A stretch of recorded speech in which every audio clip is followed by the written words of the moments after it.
다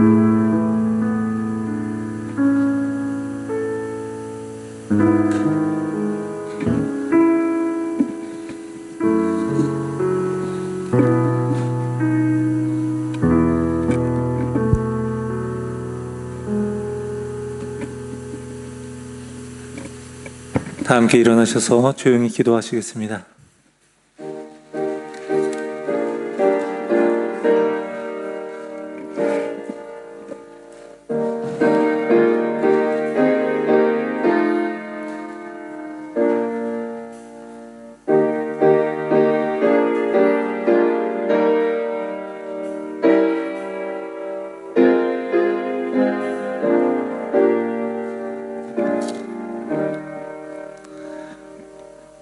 그러므로 형제들아, 내가 하나님의 모든 자비하심으로 너희를 권하노니 너희 몸을 하나님이 기뻐하시는 거룩한 산제물로 드리라. 이는 너희가 드릴 영적 예배니라.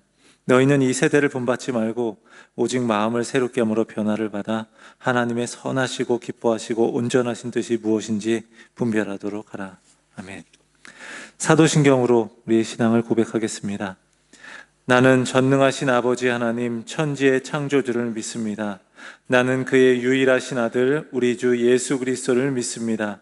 그는 성령으로 잉태되어 동정녀 마리아에게서 나시고 본디오 빌라도에게 고난을 받아 십자가에 못 박혀 죽으시고 장사된 지 사흘 만에 죽은 자 가운데서 다시 살아나셨으며 하늘에 오르시어 전능하신 아버지 하나님 우편에 앉아 계시다가 거기로부터 살아있는 자와 죽은 자를 심판하러 오십니다. 나는 성령을 믿으며 거룩한 공교회와 성도의 교제와 죄를 용서받는 것과 몸의 부활과 영생을 믿습니다. 아멘. 찬송가 63장 하시겠습니다.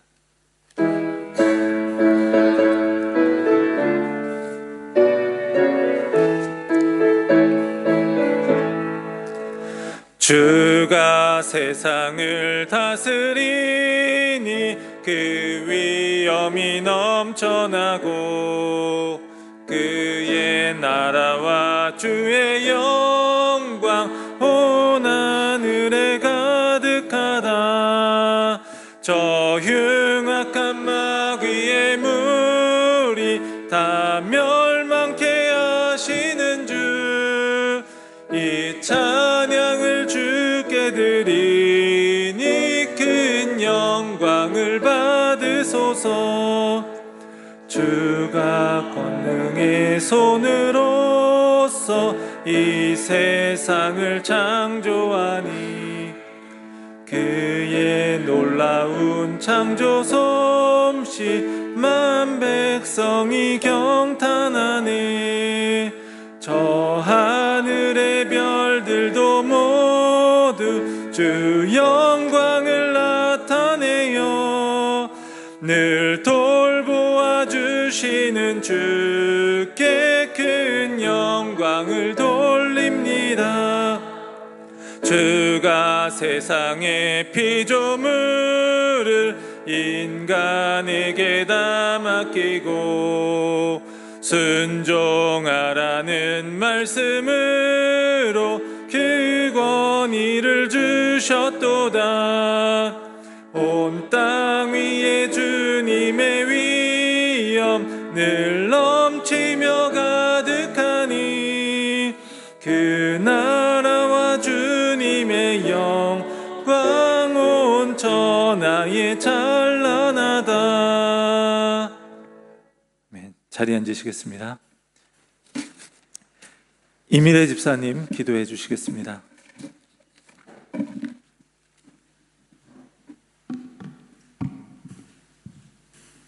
기도드리시겠습니다. 사랑의 하나님, 오늘도 우리에게 생명을 허락하시고 주의 전에 나와 예배를 드리게 하시니 참으로 감사를 드립니다.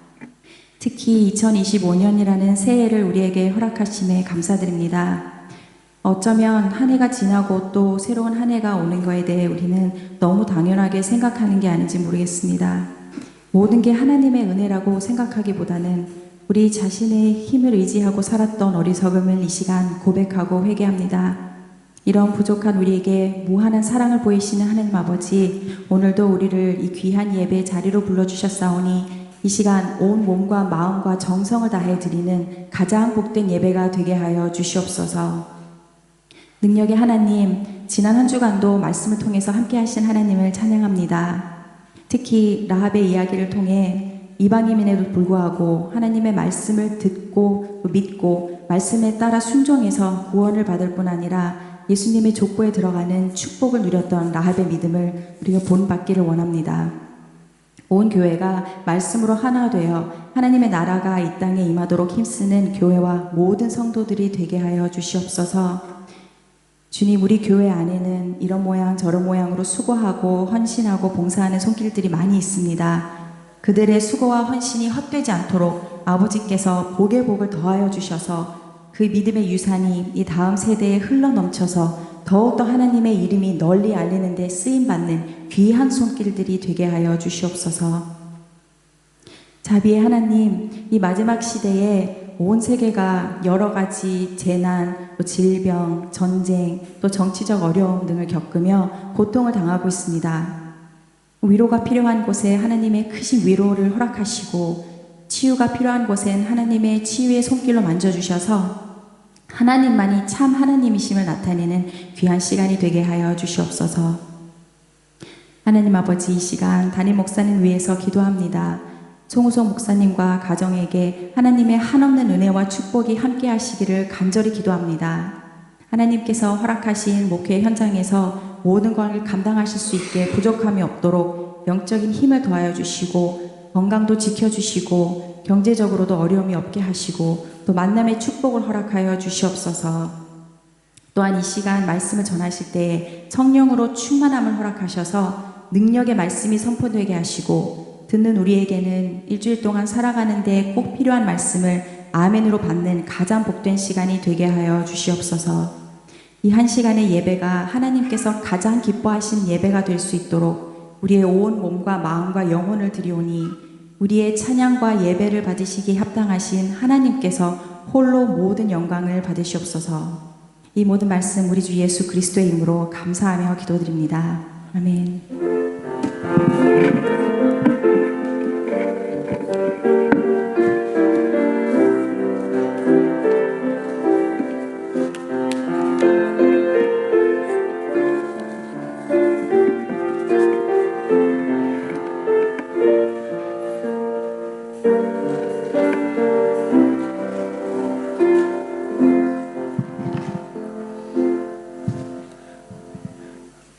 장하은 성도님 성경 봉독해 주시겠습니다.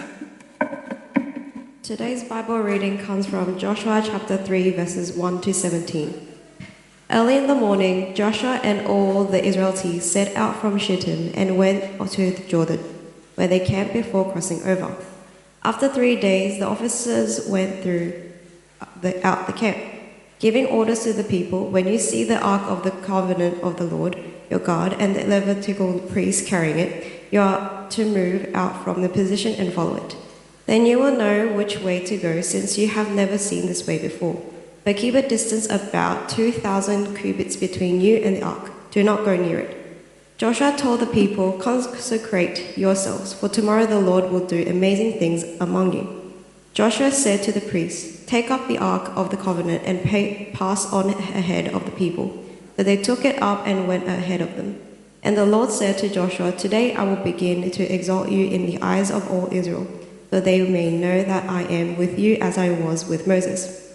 Tell the priests who carry the ark of the covenant, when you reach the edge of the Jordan's water, go and stand in the river. Joshua said to the Israelites, come here and listen to the words of the Lord your God. This is how you will know that the living God is among you, and he will suddenly drive out before you the Canaanites, Hittites, Hivites, Perizzites, Girgash, Amorites, and Jebusites. See the ark of the covenant of the Lord. All the earth will go into the Jordan ahead of you. Now then, choose 12 men from the tribes of Israel, one from each tribe. And as soon as the priests who carry the ark of the Lord of all earth, set foot in the Jordan, its water flowing downstream will cut off and stand up in the heat. So when the people came to cross the Jordan, the priests carrying the Ark of the Covenant went ahead of them. Now the Jordan is at flood stage, or during harvest. Yet as soon as the priests who carry the Ark reached the Jordan and their feet touched the water's edge, the water from upstream stopped flowing. It piled up in a heap great distance away.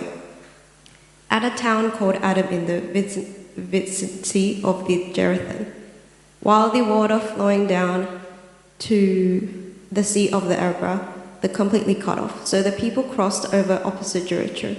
The priests who carried the Ark of the Covenant of the Lord stopped in the middle of the Jordan and stood on dry ground, while the Israel passed by until the whole nation had completed the crossing on the dry ground. Amen.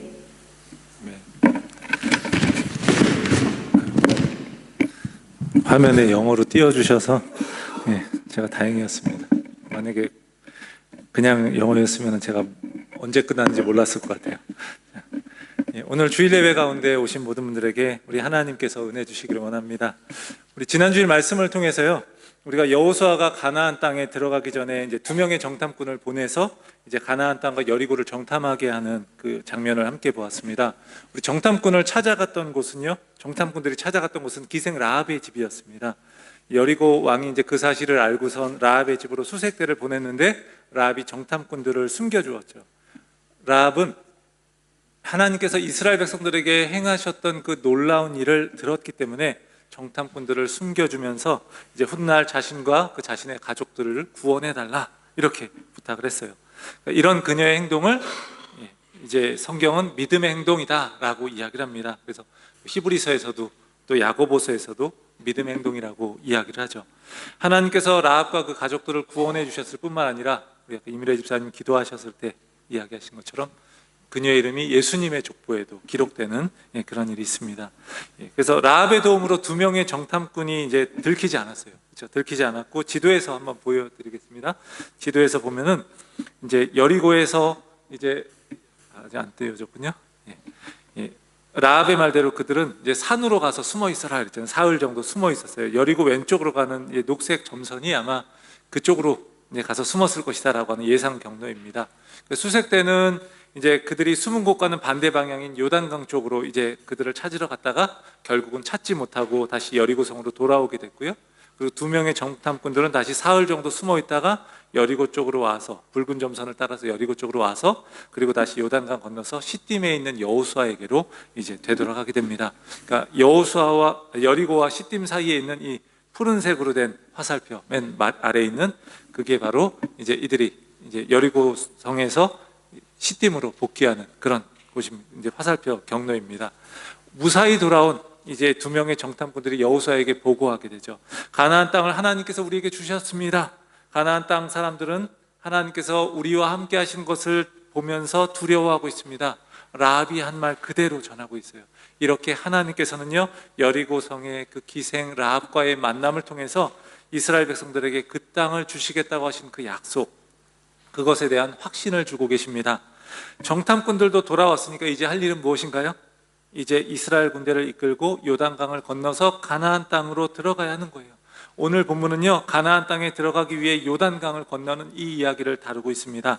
그런데 요단강을 건너는 이야기를 이렇게 잘 보면요, 우리가 보통 생각할 만한 그런 전략이나 그런 상식대로 이루어지지 않고 있다는 걸 우리는 알 수 있습니다.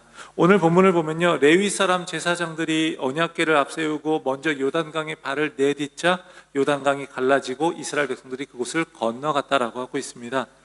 하나님께서 이스라엘 백성들이 그렇게 보는 앞에서 놀라운 일을 행하시면서 가나안 땅을 주시겠다고 하신 그 약속, 그것을요 이루어 가고 계신 거예요. 가나안 땅을 정복하는 그 이야기는요, 이렇게 철저히 하나님께서 하시는 그런 일이라는 걸 알 수 있는 겁니다. 오늘 본문에서 드디어 가나안 정복의 첫 발을 내딛게 되는 거예요. 그 시작은 바로 오늘 설교의 제목인 요단강 도하 작전이라고 할 수 있는 거죠. 도하라고 하는 건요, 혹시 이제 대부분 아시겠지만 혹시 모를 수 있는 경우에 이제 제가 이제 띄워놨습니다. 강이나 하천을 건너는 걸 이야기하죠. 하나님께서 여호수아를 통해서 요단강 도하 작전을 지휘하고 계십니다. 하나님께서 이스라엘 백성들에게 놀라운 그 사건을 체험하게 하심으로 바로 약속에 대한 확신을 심어주고 계신 거예요. 요단강 도하 작전을 지휘하시는 하나님께서 어떻게 일하고 계신지 우리는요 함께 살펴보면서 우리 역시 하나님에 대한 믿음을 더욱더 견고히 할 수 있기를 원합니다.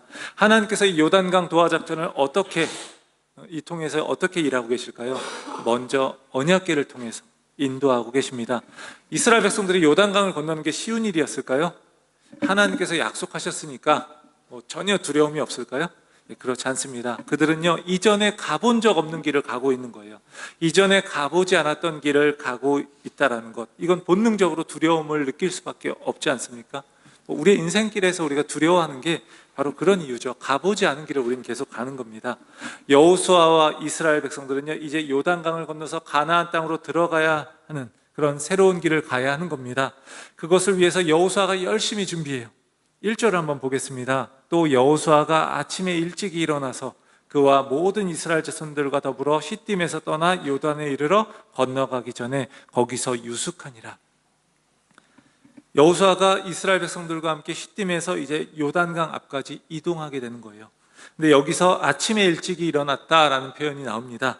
그냥 이 표현은요, 그냥 아침 일찍 일어났다 이런 사실을 말하는 걸 넘어서 등장인물이 하나님 앞에서 굳게 결단하고 움직이는 것을 드러내기 위해서 사용한 것이에요. 그런 의미가 있습니다. 우리 뒤에 아이성 전투에서 이제 여호수아가 한번 이스라엘 백성들을 이끌고 갔다가 한번 패하게 돼요. 그리고 여호수아가 또다시 아이성 전투를 하게 될 때에도요, 이 표현이 또 한 번 나옵니다. 여호수아 8장 10절입니다.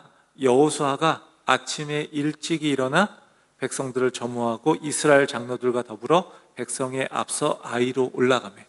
그러니까 하나님께서 이제 다시금 나아가 싸우라고 할 때 이제 다시 굳은 결심을 하고 이제 아침 일찍 일어나서 나아가는 거예요.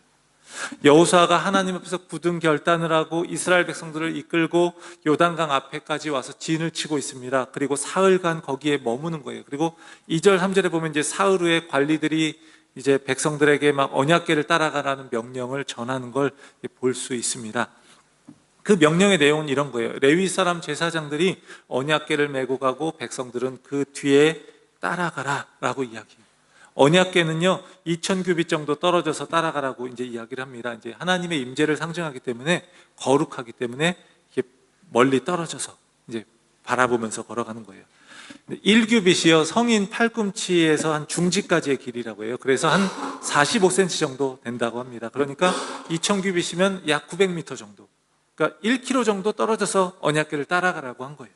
그러니까 이스라엘 백성들은요 지금 가나안 땅에 처음으로 발걸음을 내디디면서 어떻게 강을 건너야 할지 어디로 가야 할지 모르는 상황입니다. 그런데 언약궤가 그들이 어떻게 요단강을 건너야 할지 어떻게 그곳을 지나가야 할지를 알려준다는 거예요.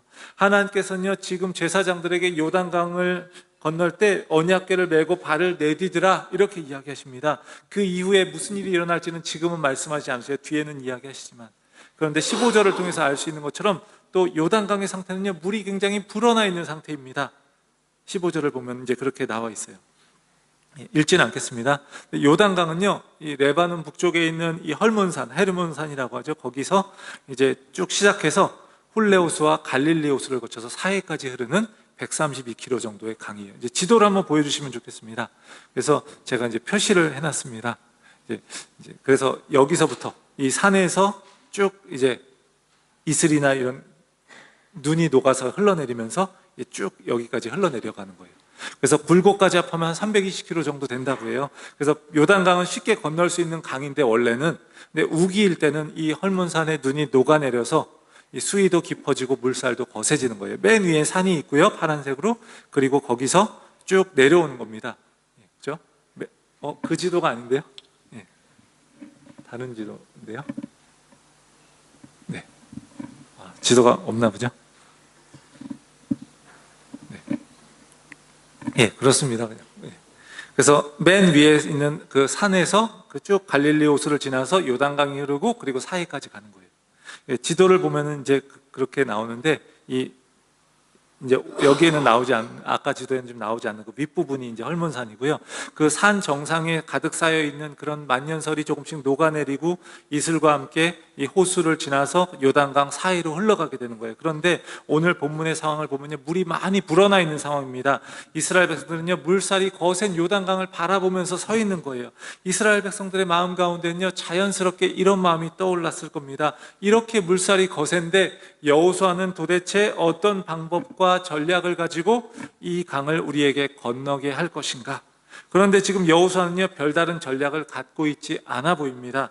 그는요, 하나님의 말씀대로 언약궤를 맨 제사장들을 앞에 세우고 그리로 들어가게 하는 거예요. 그리고 그렇게 뒤따라가게 하는 거예요. 가본 적 없는 길을 언약궤가 인도해서 가도록 하는 겁니다. 물이 불어나서 거세게 흐르는 요단강에 언약궤를 메고 발을 내딛는 건요, 굉장히 위험한 그런 행동처럼 보입니다. 물이 불어서 물이 없어가지고 건너기 쉬울 때라면 상관이 없는데 물이 굉장히 불어나 있는 상태예요. 물살이 거세요. 그러니까 목숨을 잃을 수도 있는 그런 위험한 상황입니다. 그런 행동을 하고 있는 거예요. 근데 이처럼 쉽지 않은 상황에서 위험해 보이기까지 하는 그런 방법으로 요단강을 건너려고 하는 겁니다. 오늘 본문은요, 굉장히 긴박감이 넘치는 장면입니다. 이스라엘 백성들이 여호수아가 어떻게 이 강을 건너도록 우리를 이끌까라고 하는 이 질문은요, 이 본문을 읽는 우리에게도 떠오르는 질문인 거예요. 이 본문을 읽으면서 우리는 이렇게 질문하는 겁니다. 하나님은 어떻게 여호수아와 이스라엘 백성들을 이렇게 이 강을 건너게 하실까? 예, 이 궁금증을 갖게 하는 겁니다. 오늘 본문을 영화나 드라마로 만약에 만든다면요, 계속해서 카메라가요, 언약궤를 클로즈업하고 있는 겁니다. 언약궤를 맨 제사장들이 먼저 앞장서고 강물에 발을 내딛고, 그러니까 물이 멈추고 그들이 강 한가운데 서서 언약궤를 들고 있는 겁니다. 그리고 이것은요, 언약궤가 있기 때문에 그들이 강을 건널 수 있다라는 것을 아주 잘 보여주는 거예요. 언약궤가 그들로 하여금 강을 건너게 하는 것을 강조하고 있는 겁니다. 언약궤가 그럼 무엇인가요? 그것은 무엇을 의미하는 건가요? 하나님의 임재를 상징하는 겁니다. 이스라엘 백성들이 광야 생활을 할 때요, 하나님께서 그들을 만나 주시는 곳이 있었어요. 어디였죠? 그게 바로 성막이었습니다. 성막. 그래서 그걸 회막이라고 돼요. 만남을 의미하기 때문에. 그래서 만나는 텐트, 뭐 이렇게 생각하는 거죠. 하나님을 만나는 그런 움직이는 성전과도 같은 거예요. 근데 이 성막에도요, 대제사장만 들어갈 수 있는 지성소가 있습니다. 그리고 지성소에 언약궤가 있어요. 그러니까 지금 보면은 이제 빨간색으로 제가 네모칸으로 표시해 놓은 부분이 이제 언약궤가 있는 곳입니다. 이 언약궤는요, 이렇게 생겼고요. 백성들이 이제 이동할 때 제사장들이 어깨에 메고 움직이는 거예요. 이제 위에 그림에 이제 어깨에 메고 움직이는 게 나오고요. 근데 이제 아래처럼 덮개를 보통 씌워서 이제 움직입니다. 그러니까 이 이스라엘 백성들과 하나님이 늘 함께하고 있다는 것을 잘 보여주는 눈높이 학습 교재, 이게 바로 언약궤인 거예요. 그러니까 언약궤를 들고 요단강을 건너라 하는 건요, 내가 너희를 이끌고 함께 요단강을 건널 것이다. 내가 너희와 함께하는 한 물살이 아무리 거세고 물이 아무리 깊어도 너희는 안전할 것이다 라고 하는 하나님의 그 말씀을요, 눈으로 보여주기 위해서 이렇게 실물 교재를 사용하는 게 바로 언약궤인 거예요. 오늘 본문은요, 그 언약궤를 클로즈업하고 있는 겁니다. 하나님께서 이스라엘 백성들이 가나안 땅에 들어가기 전에, 정복 전쟁을 수행하기 전에 이스라엘 백성들 전체가 하나님의 임재를 체험하기를 원하셨던 거예요. 지도자 여호수아만이 아니라 이스라엘 백성 전체가 하나님의 임재를 경험하기 원하셨습니다. 하나님께서 이스라엘 백성들과 함께 하신다는 것을 보여주시기 위해서 하나님은 평소같이 물이 별로 없을 때, 그럴 때 건너게 하신 게 아니라 물이 가장 많이 불어나서 물살도 거센 때에 요단강을 건너게 하시는 거예요. 하나님은요, 전쟁을 앞둔 이스라엘에게 하나님께서 그들과 함께 하신다는 걸 깨닫기 원하셨습니다. 그래서 언약궤를 앞세우는 이러한 방식으로 요단강을 건너게 하십니다.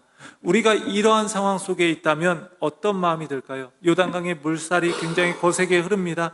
불어난 물에 시선을 고정시키게 되면요, 우리는 어떻게 할까요? 아마도 물이 줄어들기를 기다리거나 뗏목을 만들어서 또는 다리를 만들어서 요단강을 건너려고 할 겁니다. 삶에서 때로는 그래야 할 때도 있지만 오늘 본문에서는요, 하나님은 그렇게 하라고 말씀하시지 않습니다. 교회도 마찬가지예요. 요단강이 불어나는 것 같은 상황, 점점 더 믿음의 사람들이 적어지고 교회가 약해지는 그런 때에 하나님은 무엇을 원하고 계실까요? 하나님께서는요, 하나님의 임재와 인도함 없는 그런 교회의 외적인 성장을 원하지 않으십니다. 교회에 가장 필요한 것이 무엇인가요? 교회에 좋은 프로그램이 필요합니까? 물론 필요합니다. 인원수가 늘어나는 게 필요합니까? 재정이 넉넉해지는 게 필요합니까? 일할 사람들이 많아지는 것이 필요합니까? 물론 그것들도 다 필요하고요. 굉장히 중요한 일입니다. 하지만 가장 중요하고 가장 필요한 것은요, 이스라엘이 앞세우고 갔던 언약궤, 즉 하나님의 임재라는 거예요. 그분이 우리와 함께 하신다는 것과 그분의 인도하심을 받는 것, 그것이요 우리에게는 무엇보다 필요합니다. 사랑하는 성도 여러분, 우리의 삶의 여러 가지 문제 속에서요, 우리는요 마치 불어난 요단강을 바라보는 것 같은 마음이 들 수 있습니다. 그럴 때 아직도 우리가 물이 줄어들기를 기다리거나 뗏목을 만들거나 다리를 놓는 그런 방식이 아니라 먼저 하나님의 언약궤의 인도를 따라서 요단을 건너갈 수 있기를 원합니다. 다시 말해서 하나님의 말씀을 우리의 인생의 인도자로 삼아서 따라가기를 원합니다. 우리의 삶의 중심에 하나님의 말씀을 두고요, 말씀을 통해서 하나님의 임재를 경험하는 것은요, 우리 풍랑이 일어나는 배와 같은 우리 인생에서 닻을 내리는 것과 같은 거예요. 그 말씀이 우리의 삶을 올바른 방향으로 이끌어 주실 것을 믿고요, 그렇게 따라가는 우리 모두가 되기를 주의 이름으로 축원합니다. 둘째로요, 하나님께서는요 여호수아의 지도력을 세워주고 계십니다. 하나님께서 언약궤를 통해서 이스라엘 백성들을 인도하시면서 지도자 여호수아의 지도력을 세워주고 계셔요. 모세라는 위대한 지도자를 뒤를 이어서 여호수아가 이스라엘 백성들을 이끌게 되었을 때 느꼈을 그 부담감과 두려움은요, 첫째 주일 말씀을 통해서 나누었습니다. 그런 그에게 하나님께서 모세와 함께 하셨던 것처럼 함께 하시겠다고 말씀도 하셨어요. 하지만 아직 여호수아의 지도력이 증명된 건 아닙니다. 지도자로서 그가 백성들에게 아직 보여준 건 없는 상황이에요. 그러니까 그런 그가 지도자로서 첫 번째 역할을 수행하고 있는 겁니다. 그는 과연 잘 감당할 수 있을까? 그렇게 하는 질문이 들 수밖에 없는 거죠. 그런데 하나님께서 7절에서 다시 한번 여호수아에게 이렇게 말씀하십니다. 우리 7절을 같이 한번 읽어보겠습니다. 여호와께서 여호수아에게 이르시되 내가 오늘부터 시작하여 너를 온 이스라엘의 목전에서 크게 하여 내가 모세와 함께 있었던 것 같이 너와 함께 있는 것을 그들이 알게 하리라. 아멘.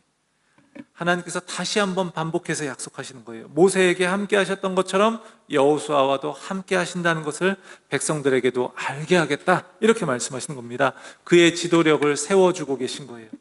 왜 하나님께서는 이렇게 하고 계신 걸까요? 가나안 정복 전쟁은요, 바로 하나님께서 세우신 지도자 여호수아를 신뢰함으로 함께 감당해야 하는 싸움이기 때문입니다. 이스라엘 군대가 잘 훈련된 군대가 아닙니다. 그리고 이 싸움 가운데 그들이 무기가 굉장히 강력한 것도 아닙니다. 이 싸움은요, 하나님이 하시는 싸움이에요. 하나님께 순종하는가 그렇지 않은가가 이 싸움의 승패를 결정하는 겁니다. 하나님께서 세우신 지도자 여호수아를 신뢰하면서 그의 인도를 따라가면서 이 싸움을 수행해야 하는 거예요. 오늘 본문에서 요단강이 갈라지는 이야기를 보면요, 홍해의 이야기와 굉장히 유사한 부분들이 있습니다. 17절을 보면요, 모든 이스라엘 백성들이 마른 땅을 건너갔다라고 이야기하고 있습니다. 물이 갈라졌어요. 그런데 만약에 땅이 말라있지 않으면 어떻게 될까요? 늪처럼 빠져서 백성들이 건너가기가 어려울 겁니다. 마치 하나님이 건조기를 막 엄청 돌리는 것처럼 강바닥까지 다 말려주신 거예요. 그리고 건너가게 하신 겁니다. 이스라엘 백성들이 홍해를 건너는 사건을 기록한 출애굽기 14장 21절을 보면요, 이렇게 기록하고 있습니다. 모세가 바다 위로 손을 내밀매 여호와께서 큰 동풍이 밤새도록 바닷물을 물러가게 하시니 물이 갈라져 바다가 마른 땅이 된지라. 갯벌이 된지라가 아니에요. 마른 땅이 된지라. 큰 동풍이 불어서, 뜨거운 바람이 불어서 바닷물을 물러가게 하시고 물이 갈라져서 마른 땅이 된지라. 그래서 건너간 거예요.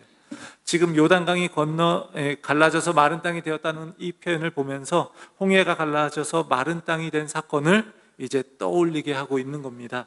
16절을 보면요, 물이 한 곳에 쌓였다고 이렇게 이야기해요. 지도에서 아까 제일 처음에 보여줬던 지도 한번 보여주시면요, 이 아담성읍 변두리에 물이 둑처럼 쌓였다라고 이렇게 해서 사이로 흘러가는 물이 이제 끊기게 된 거예요. 한번 지도를 한번 보여주실 수 있나요? 그 아담이라고 써 있는 것이 있죠. 거기서부터 이제 둑처럼 물이 쌓이게 되는 거예요. 갈라져서 물이 쌓인 것도 홍해 사건을 떠오르게 합니다. 홍해 사건이 있은 후에 모세와 이스라엘 백성들이요, 출애굽기 15장을 보면 이렇게 노래합니다. 15장 8절을 보면요, 주의 콧김에 물이 쌓이되 파도가 언덕같이 일어서고 큰 물이 바다 가운데 엉기나이다. 그러니까 바다가 막 이렇게 물벽이 막 쌓여가지고 이제 그렇게 된 거예요. 그리고 마른 땅을 건너간 거죠. 요단강도 지금 이렇게 벽이 쌓여가지고 물이 벽처럼 쌓여서 거기를 건너가고 있는 거예요. 그러니까 비슷한 이 말을 사용하면서 이제 마른 땅이 되었다, 물이 쌓였다라는 이 비슷한 표현을 쓰면서 본문은 요단강을 건너가는 이야기를요, 홍해를 건너는 이야기와 연결시키고 있는 겁니다. 홍해를 건너기 전에 이스라엘 백성들은 애굽 군대가 막 추격해 오는 걸 보면서 모세를 막 원망해요. 당신이 왜 우리를 이끌어서 애굽에서 이끌어내서 우리를 왜 여기서 죽게 합니까? 우리가 애굽 사람을 섬길 겁니다. 애굽 사람을 섬기는 게 차라리 광야에서 죽는 것보다 훨씬 낫습니다 라고 이야기를 했어요. 그런데 홍해에서 하나님의 구원을 체험하고 나서 그들이 어떻게 하고 있나요? 출애굽기 14장 31절을 보면 이렇게 기록합니다. 이스라엘이 여호와께서 애굽 사람들에게 행하신 그 큰 능력을 보았으므로 백성이 여호와를 경외하며 그 다음에 뭐죠? 여호와와 그의 종 모세를 믿었더라. 이제 모세의 지도력을 하나님이 세워주신 거예요. 이와 마찬가지로 요단강이 갈라지게 하심으로 하나님께서는요, 여호수아의 지도력을 세워주고 계신 거예요. 오늘 본문에는 그런 표현은 나오지 않지만 홍해의 사건과 아주 비슷한 요단강이 갈라지는 이 사건을 보면서 이스라엘 백성들 역시 하나님과 그의 지도자 여호수아를 깊이 신뢰하게 되지 않았을까요? 이 구절이 없지만 이게 넣었으면 좋을 것 같아요. 이스라엘 백성들이 여호와와 그의 종 여호수아를 믿었더라. 뭐 넣어도 크게 문제될 게 없을 것 같아요.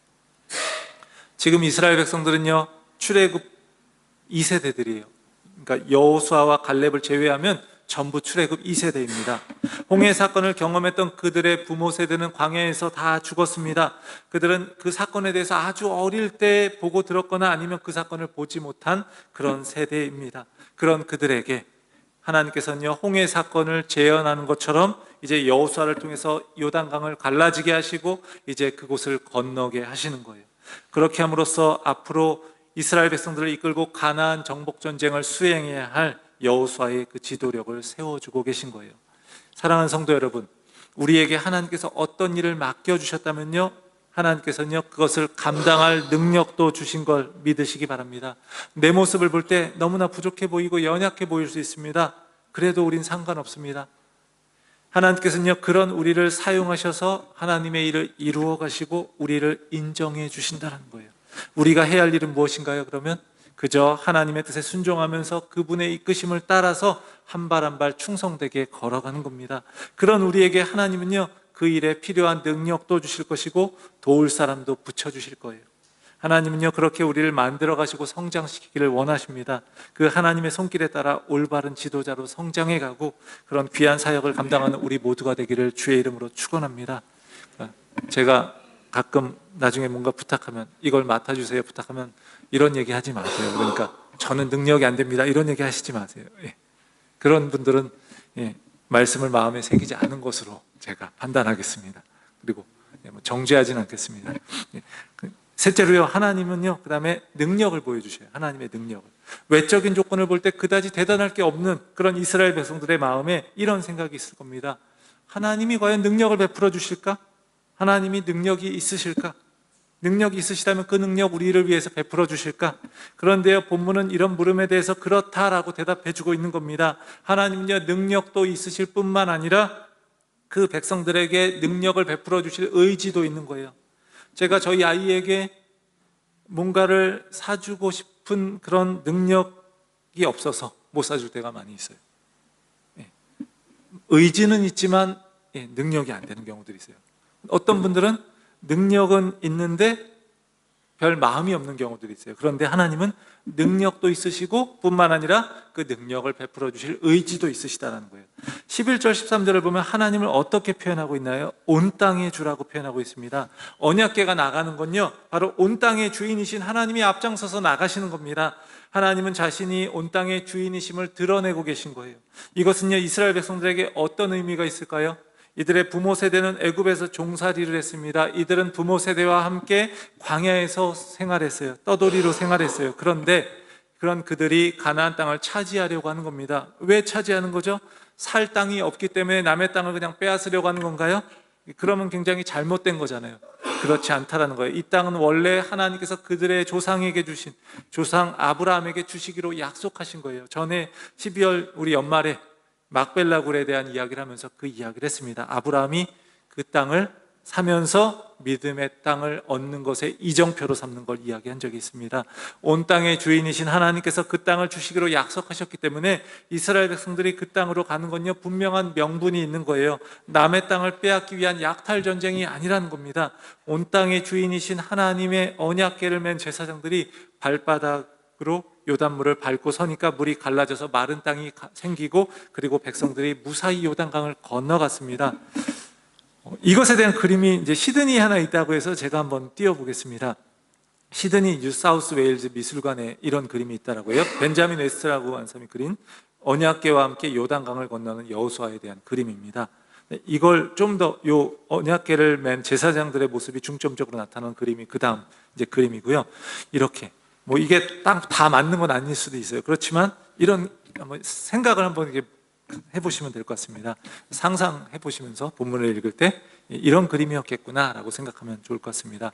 근데 당시요, 이렇게 언약궤를 맨 제사장들이 발을 물로 밟고 섰는데, 당시 고대 세계관에서요, 바다와 강은요, 혼돈의 괴물이 있는 그런 곳으로 여겨졌어요. 그러니까 성경에서 바다 하면요, 그런 의미로 많이 쓰이는 거예요. 우리 바닷가 가면 좋아하고 이러지만 이 당시의 사람들, 고대 세계니까 바다는 뭔가 악한 세력들이 나오고 하는 곳으로 여겼을 거예요. 그래서 하나님께서 홍해를 가른 것이나 요단강을 가르시는 건요, 이런 혼돈의 세력을 하나님이 제압하고 그 땅에 하나님의 왕권을 선포하는 의미가 있는 겁니다. 예수님이 갈릴리 바다에서 풍랑을 잠잠케 하시는 것도 그런 의미가 담겨 있는 거죠. 본문은 그걸 잘 보여줘요. 13절에서 언약궤를 맨 제사장들이 요단강에 발을 내딛는데, 이걸 이렇게 표현하는 겁니다. 대적들에 대한 승리를 의미하는 발로 밟다라는 표현을 사용하고 있는 거예요. 요단강의 물을 발로 밟고 서니까 물이 끊어져서 한 곳에 섰고 그들이 갈라졌다라고, 물이 갈라졌다라고 이야기하는 거예요. 언약궤는 하나님의 임재의 상징이라고 했어요. 그러니까 언약궤를 맨 제사장들이 물을 밟았다는 건요, 하나님께서 혼돈의 세력을 무너뜨리는 걸 의미하는 거예요. 그러니까 혼돈의 물이 물러가고 마른 땅이 생기는 것처럼 가나안의 혼돈의 세력들이 다 이제 하나님을 의지하는 이스라엘 백성들에 의해 물러가게 되는 겁니다. 하나님께서 이스라엘을 통해, 여호수아를 통해서 이스라엘 백성들이 가나안 족속들을 다 쫓아낼 것이라고 10절에서 말씀하고 계세요. 그래서 하나님께서 자신의 능력을 이렇게 보여주심으로 그 땅에 대한 약속이 더욱 확실해졌고, 이스라엘 백성들의 믿음은 더욱더 견고해지게 되는 겁니다. 이런 하나님의 능력은요, 이스라엘 백성들에게도 나타났겠지만 가나안 사람들에게도 나타났을 겁니다.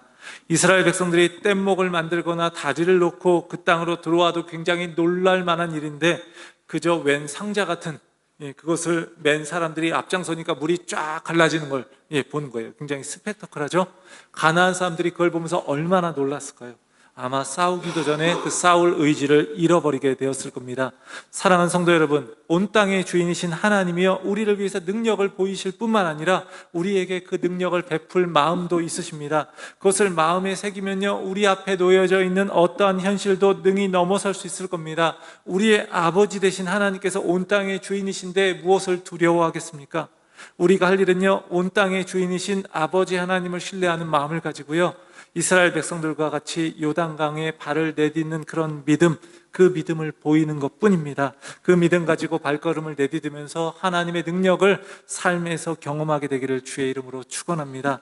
사랑하는 성도 여러분, 가나안 정복 전쟁의 첫 걸음에서 요단강 도하 작전을 지휘하시는 하나님, 그분께서 언약궤를 통해서 이스라엘 백성들을 인도하시고 지도자인 여호수아의 지도력을 세워주시고, 그리고 당신의 능력을 보여주시면서 이 약속을 확신시켜 주십니다. 때로 치열한 전쟁터와 같은 그런 우리의 삶도요, 하나님이 지휘하시는 줄 믿습니다. 말씀을 통해 인도하시고, 때로 우리의 맡겨진 사명을 감당할 수 있도록 우리를 인정해 주시고 감당할 능력도 주시는 거예요. 그리고 온 땅의 주인이신 그 당신의 능력을 보여주셔서 우리에게 믿음으로 현실을 넘어서게 하십니다. 그 하나님을 경외하고 신뢰하면서 우리 앞에 놓여져 있는 이 믿음의 싸움에서 승리할 수 있기를 주의 이름으로 축원합니다. 기도하겠습니다. 하나님 아버지, 참으로 감사를 드립니다. 요단강을 건너는 이스라엘 백성들을 이끄시는 하나님의 손길을 봅니다. 우리의 삶에서도 하나님의 말씀을 통해 하나님의 임재를 체험하며 살기 원합니다. 하나님께서 우리와 함께 하시며 능력 주시는 것 경험하면서 우리에게 맡기신 사명 잘 감당할 수 있기를 간절히 원합니다. 온 땅의 주인 되신 하나님의 능력을 우리가 신뢰하고 그 능력을 통해서 우리 앞에 놓여져 있는 어려움을 능히 이길 수 있게 하여 주옵소서. 예수 그리스도의 이름으로 기도합니다. 아멘. 찬송가 357장 하시면서 준비하신 헌금 봉헌하겠습니다.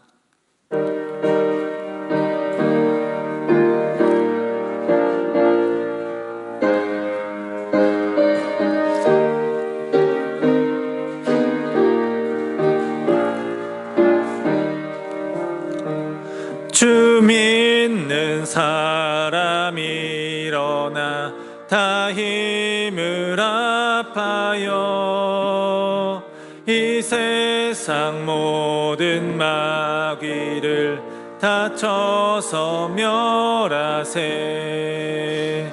저 앞에 오는 적군을 다 싸워 이겨라.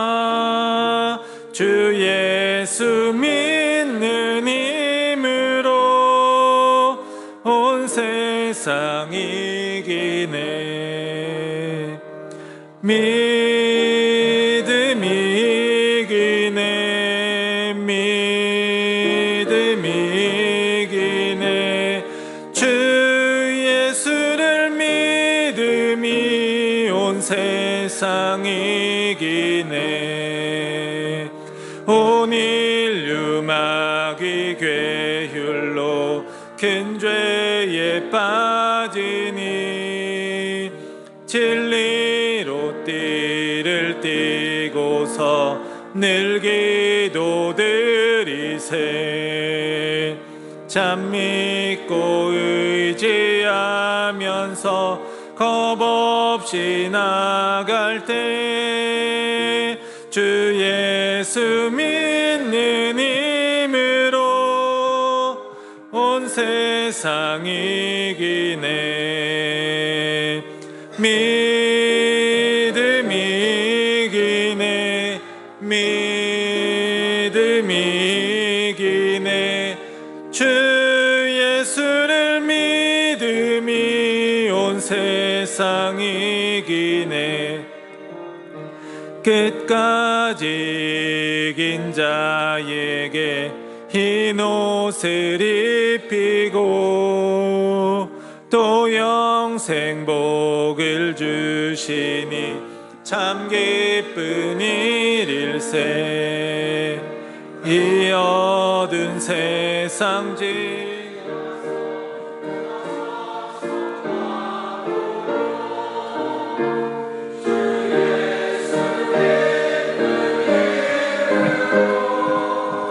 온 세상 이기네.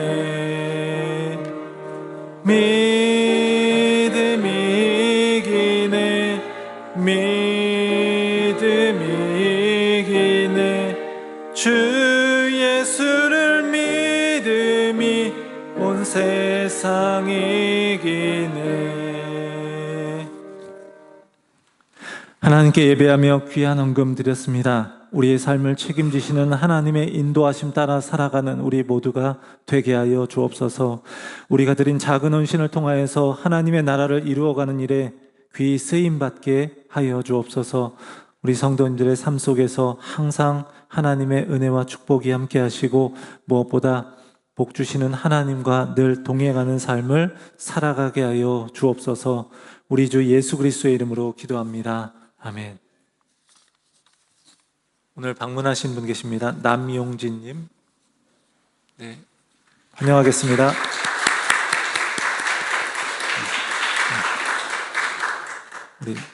오늘 우리 가족분들이 오셨는데 우리 김경훈 코스타 공동대표님 가족분들 오셨습니다.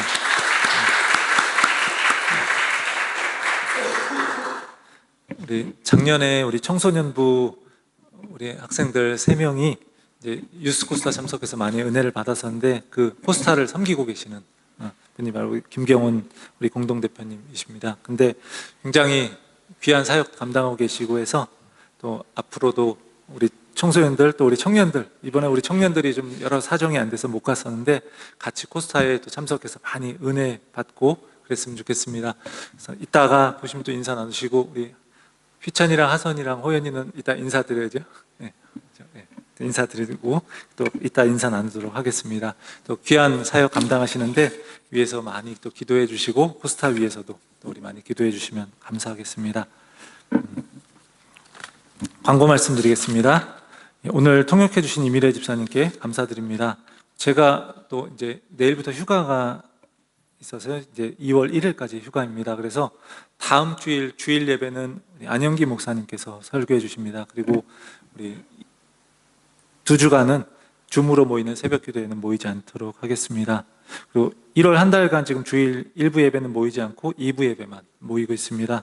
네, 수요 예배도 모이지 않지만 그냥 기도하실 분들은 7시에 오셔서 기도하시면 되겠습니다. 그래서 네, 다음 주까지는 일부 예배는 모이지 않고 그 2월 첫째 주부터는 다 모든 것이 정상적으로 재개됩니다. 이제 2월 2일 2부 예배 때 우리 어린이부 청소년부 우리 어린이들, 청소년들 또 졸업 예배로 드리게 됩니다. 그래서 청소년부 주일 예배를 이제 새롭게 분리해서 이제 청소년부만 따로 예배를 드리고자 하는데, 청소년부 예배가 잘 준비되고 자리 잡을 수 있도록 계속해서 기도해 주시기 바랍니다. 2월 2일 날 이제 졸업식을 할 텐데, 졸업할 때 이제 설교 전에 졸업장 받고 이제 가서 청소년부는 예배를 드리는 것으로 하겠습니다. 그동안 우리 선교사역부에서 작은 음식 바자회를 계속해서 해왔는데, 이제 그 다음에 그동안 열심히 이렇게 참여해 주시고 그래서 선교사님 후원도 많이 할 수 있었고 그래서 너무 선교사역부에서 감사하는 마음으로 오늘 무료로 팥빙수를 제공한다고 합니다. 공동 식사 후에 또 가셔서 팥빙수 드시면 되겠습니다. 오늘만 그렇게 할 것 같습니다. 우리 이강래 집사님이 한국에서 허리 수술 후에 회복 중에 계십니다. 위에서 좀 기도해 주시고 잘 회복되실 수 있도록 그래서 기도해 주시고, 그동안 많이 고생하셨는데 돌아오셔서는 이제 허리 때문에 좀 불편함 없이 잘 생활하실 수 있도록 우리 기도해 주시기를 바랍니다. 우리 박성우 여호영 성도님 가정, 이제 여호영 성도님 출산하셔서 귀한 딸을 이제 얻게 되었습니다. 굉장히 고생 많이 하셨던 것 같아요. 하루 넘게 아마 진통하시고 굉장히 고생하셨는데, 그래서 굉장히 그래도 다행히 출혈도 많아서 굉장히 힘들었었는데 그래도 이제 잘 회복 중에 계시다고 하니까 너무 감사합니다.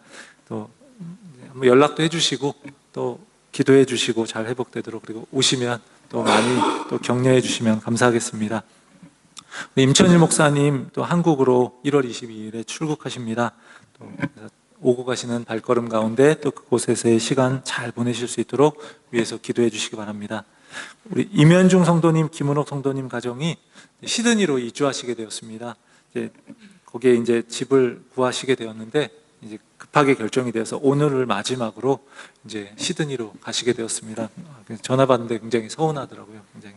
그래서 또 이따가 함께 이야기 나누시고 또 교제 나누시면 좋겠습니다. 그리고 오늘 이제 주보에는 내지 않았는데 우리 전에 이제 통역도 좀 잠시 섬겨주셨던 우리 주상희 자매가 이제 뉴캐슬로 가게 되었어요. 이제 의사로 지금 있는데 그쪽으로 이제 일을 하게 돼서 그쪽으로 가서 일을 하게 돼서 이제 가게 되었습니다.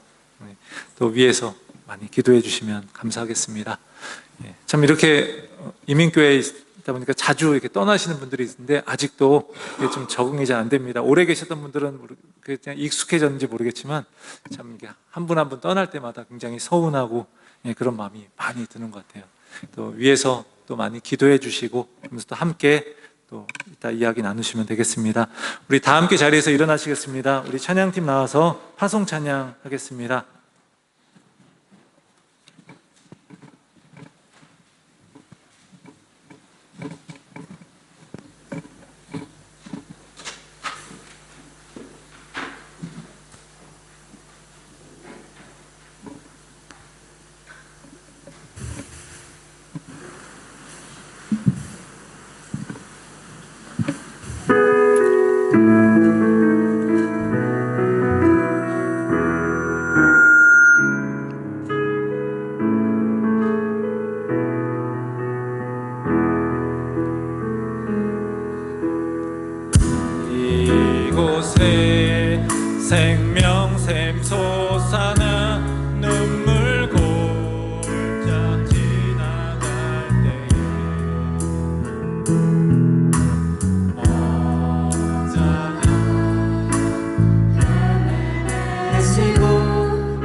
예수를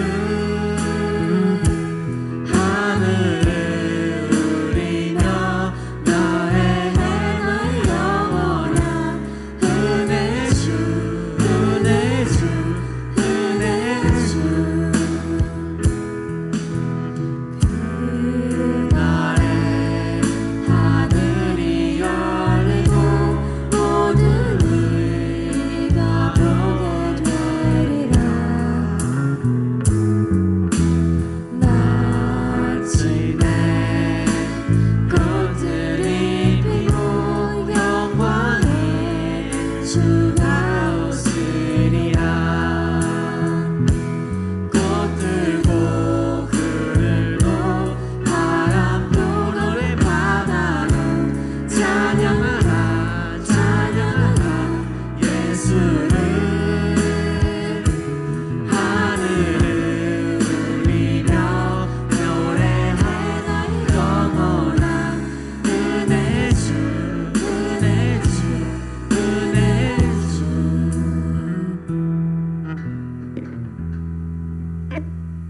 하나님, 임현중 성도님, 김은옥 성도님 가정이 시드니로 이주하게 되었습니다. 언제 어느 곳에 있든지 하나님께서 이 가정을 축복하시고 하나님의 선하신 인도하심으로 이끌어 주옵소서. 사랑하는 귀한 자녀 루이가 믿음의 사람으로 몸도 마음도 건강하게 잘 성장하게 하여 주옵소서. 새로운 삶의 자리에서 좋은 사람들, 좋은 믿음의 공동체를 만나는 축복도 허락해 주옵소서. 뉴캐슬로 이주하는 상이자매에게도 하나님께서 그 길을 인도하시고 허락하신 일을 통해서 귀하게 사용하여 주옵소서. 의사로 환자들을 치유하며 환자들을 대할 때 하나님의 크신 사랑과 위로와 긍휼을 전해줄 수 있는 그런 영혼의 치유자가 되게 해 주옵소서. 새로운 곳에서 좋은 믿음의 공동체 만나서 주님 영광 나타내는 삶 살게 하여 주옵소서. 박성호 성도님, 여호영 성도님 가정에도 귀한 생명 주심 감사합니다. 귀한 가정에서 믿음의 자녀로 잘 성장하면서 많은 사람들에게 또 기쁨이 되는 귀한 아이로 자라가게 하시고 출산한 여호영 성도가 잘 회복될 수 있도록 보살펴 주옵소서. 이강래 집사님 허리 수술 잘 받게 하심 감사합니다. 예수 그리스도의 보혈의 능력으로 다 치유하시고 회복해 주셔서 앞으로 생활하실 때 정말로 불편함 없이 건강하게 생활할 수 있도록 인도해 주옵소서. 이제는 우리 주 예수 그리스도의 크신 은혜와 하나님의 크신 사랑과 성령의 역사 인도하심이 하나님이 하신 일을 체험하며 믿음으로 발걸음을 내딛기 원하는 사랑하는 모든 성도님들의 삶 가운데 이제부터 영원까지 함께 하옵시기를 간절히 축원하옵나이다.